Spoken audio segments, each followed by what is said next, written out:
For the past year and a half, Washington Democrats have continually found new ways to be wrong about the U.S. economy.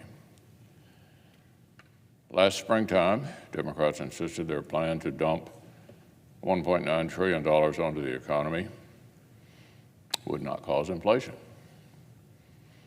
Here was the Democratic leader in March of 2021. I do not think the dangers of inflation, at least in the near term, are very real. And here was President Biden. The biggest risk is not going too big, it's if we go too small. Well, obviously, they were entirely wrong. Their reckless spending fueled the worst inflation in 40 years.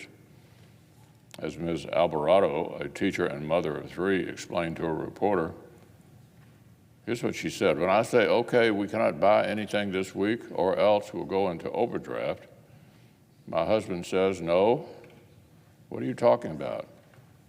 We're both working. That shouldn't happen. Well, Madam President, it shouldn't have happened. But it's exactly what Democrats' policies have inflicted on working families in our country. Every time I fill up our van, I'm flabbergasted, Ms. Alvarado explains. I'm always worrying. I can postpone the mortgage by 2 weeks, but then it becomes 2 more weeks.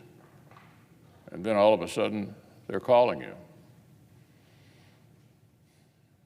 After Democrat policies that did cause inflation, they moved on to their next wrong prediction. President Biden admitted inflation did in fact exist, but said it was, quote, expected to be temporary. That wouldn't work out either. That was over a year ago. Then 7 months ago, in early December, President Biden promised inflation had peaked. Wrong again. It didn't peak in December. It just kept getting worse. Inflation set a fresh, new 40-year high just last month. Well, now these same folks are preparing for yet another battle against reality. In advance of the GDP numbers coming out later this week, the Biden administration has begun their latest project, a frantic effort to redefine the word recession. The White House published a whole explanation insisting that even if the new data suggests that our country is in recession, we actually won't be. It's almost beyond satire.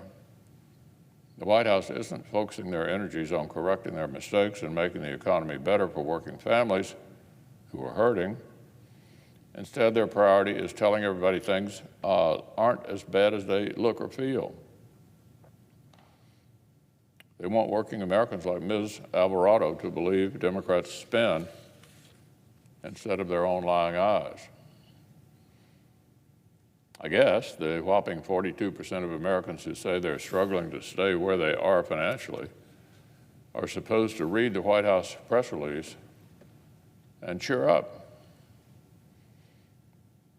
The same people who said inflation wouldn't happen, and then said it would be transitory, and then said it had peaked last year, are now insisting we aren't headed into a recession.